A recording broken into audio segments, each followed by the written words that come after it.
The Boom mic is packed with a studio level audio power thanks to the 48 kHz 32-bit floating recording, giving you a clean, detailed sound and wide dynamic range that captures every background noise, even in noisy or complex environments. When I use these lavalier system is I actually use it for my reviews that I do here, and I also do dash cam reviews and installations. So I always need these lavalier systems. What I also use this for is sometimes I take it on the road with me when I'm doing podcasting. So rather than taking all these microphones, all I got to do is take the lavalier system, and that works perfectly. All right, we have the transmitter here. And it's not on yet because if I turn it on, you're going to hear my noises when I turn this upside down in whatever way I'm turning it. But let's go ahead and take a look at the ports it has. And right now on the top, you can see the TRS port. And this is if you want to put a lapel microphone in there. And such as this one right here. And you just attach that on there. And you could connect this into your transmitter. Connect this to your lapel or your collar. And you can use it as that type of microphone, external microphone. All right, that's what that is. Now the first mic on the right, this is your Cardioid pattern mic.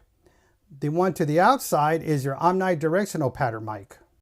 The Cardioid mic mainly picks up sound from the front of the microphone and blocks sounds from the sides and the back of the microphone, making it suitable for single speech, interviews, or podcasting. Now the omnidirectional mic can pick up sound from all directions, such as natural ambient sounds and multi-person talks. Now the top button, this is your power or mute button. This button here is either your pair or denoise button. And of course the back is your belt clip or a clip to put it on your collar.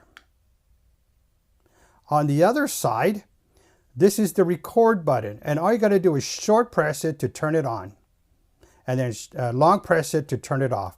So let's go ahead and turn on the microphone here, the transmitter, and we can see the colors come on. Now when it turns on, a steady blue will mean it's paired. So we're going to go ahead and turn it on from the side here, and long press it till it turns it on. Then you see a blue steady light. This indicates that this is paired. Now on the bottom here, these are your charging ports for your charger, which is the charging case itself. And then here is your Type-C USB port.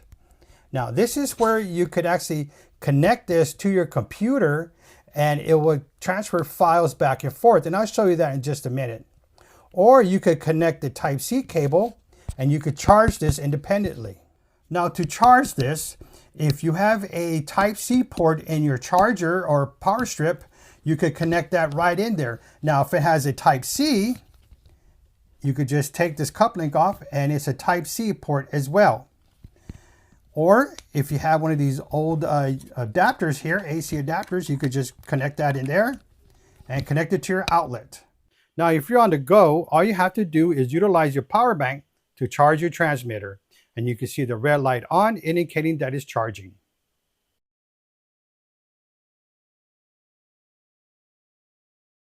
All right, now we have the receiver here, and you can see it has an LCD screen and has a rotating dial, and this dial also is a push for enter, and you can see how the cursor is moving there. There it goes.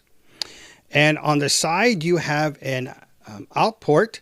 This is the 3.5 out port where you could connect to your camera or even your computer.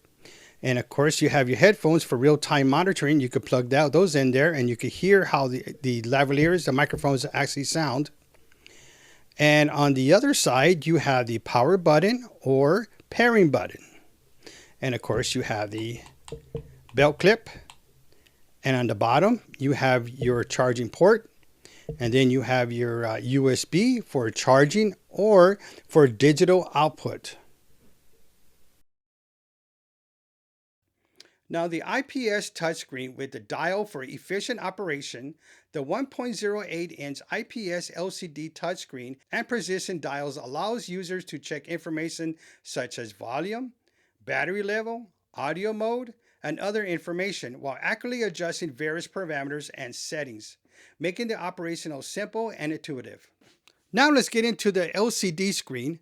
On the top left, you're going to see an S. This is your mode level. And right now it's on stereo mode.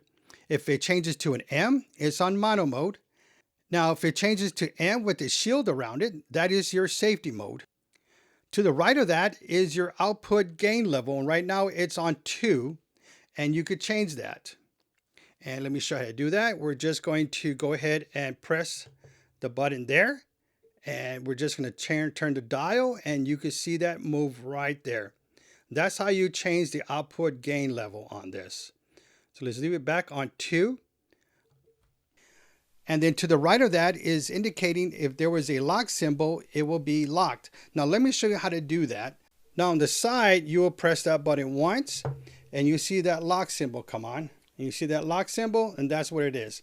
And that indicating that the screen itself is locked. So no matter what you do, you can't do nothing to it because it's locked. So we short press it again, and there it goes. It's unlocked, and you could press the dial, and there you go. See how you could go right into that. Now to the right of the output gain level, you see there's a 1 and a 2 up there. This is your transmitter wireless signal. Now if one of them was to turn off, you're going to have only a rectangle. So I'm going to go ahead and turn one of them off. Now instead of 2 squares, you have 1 rectangle and then one with the transmission signal on there, indicating that transmitter 1 is on. So let's go ahead and turn the transmitter back on. All right, so now you got both of them on. Now to the right of the transmitter signal strength, you have a 5-hour with the battery icon. This is indicating how much battery life the receiver has. All right, now there's 2 squares on the bottom. These are for the transmitter 1 and transmitter 2. Now on the right side, you'll see a symbol on there on the left side of 9 hours. This is denoise. This is when you press the denoise on your receiver, on your transmitter, and you can see that green light. Now, if I take denoise off and it turns back to blue, it disappears from the screen. So this is indicating that denoise is off. And of course, to the right, you have 9/8 with the battery icon. This is how many hours of battery life left. And of course, you can see the microphone symbol on the left side of the middle. And you can see the status bar going up and down. This is for your voice when you talk. You can see the status of what it is at the moment. Now to the bottom left of there, you see an O, and this is for an omnidirectional pattern that it's on.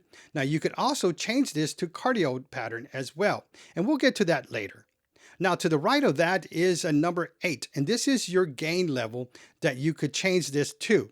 So I'm going to go ahead and press the dial thing here once, twice, 3 times, and I'm going to change it by just turning the dial up or down. And that's how you could change the output gain, the transmitter gain level right there. Now on the left side, you see a red square around transmitter 1 information. This is indicating that the transmitter itself is recording a backup. So when you press that and you see a red symbol on your transmitter, it's indicating that it's recording a backup on there. Now remember, these have 40 hours of recording.